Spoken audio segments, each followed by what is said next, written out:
Welcome to Telangana వెలుగు. నేను మీ రాజు. Vote చోర్.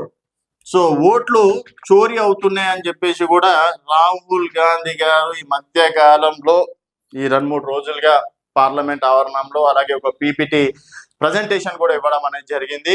So Bihar లో 50 లక్షల ఓట్లు తొలగించడానికి గల కారణాలు ఏంటి, గతంలో మహారాష్ట్రలో కూడా ఈ విధంగానే జరిగింది, బీహార్ లో ఈ విధంగానే జరుగుతుంది అని చెప్పేసి రాహుల్ గాంధీ చెప్తున్నటువంటి మాట. సో ఓట్ల చోరీ వల్లనే పార్టీ అధికారంలోకి రాలేకపోయింది మాది అని చెప్పేసి చెప్పినటువంటి మాట. సో ఇక్కడ రాహుల్ గాంధీ ఇంకా ఇది కేవలం ట్రైలర్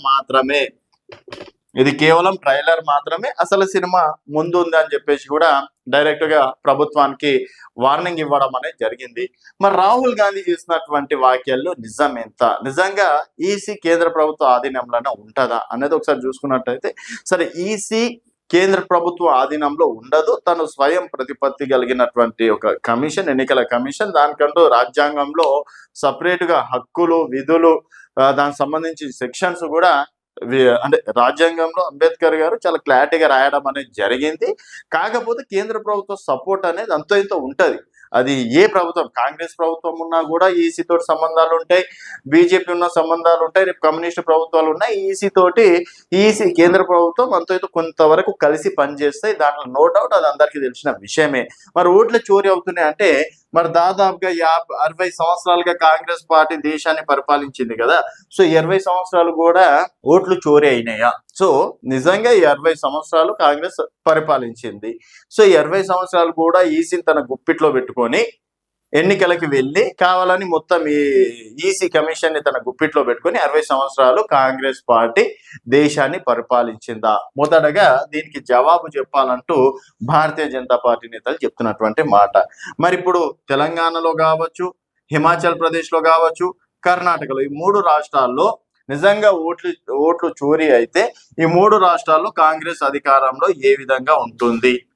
అండ్ మూడోది, 50 స్థానాలు ఉన్నటువంటి కాంగ్రెస్ పార్టీ 99 స్థానాల్లో 2024 ఎంపీ ఎన్నికల్లో ఏ విధంగా గెలుస్తుంది? సో మొదటగా ఈ మూడిటికి జవాబు చెప్పిన తర్వాతనే రాహుల్ గాంధీ ఇంకాస్త మెచ్యూర్ గా మాట్లాడితే బాగుంటుంది అని చెప్పేసి చెప్పినటువంటి మాట.